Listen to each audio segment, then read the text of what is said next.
more stuff, then he just gets more mad. You solve it.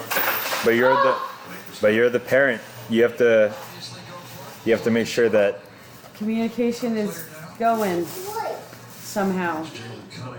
Yeah, that's why Kevin has to step in because they're both like. Yeah, and you're always yelling at him. I feel bad for him. He's too young to be saying stuff like, I don't want to be a part of this family. I didn't start saying that until I was like probably 11. I said that after I got beat and stabbed by my family. And I always said that because mom and dad were always yelling at us. They never said anything nice. Right. You gotta say some nice things to him. I do, just not today.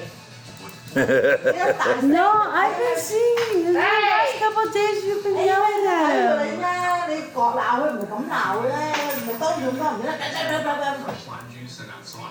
Yeah, because he's gonna,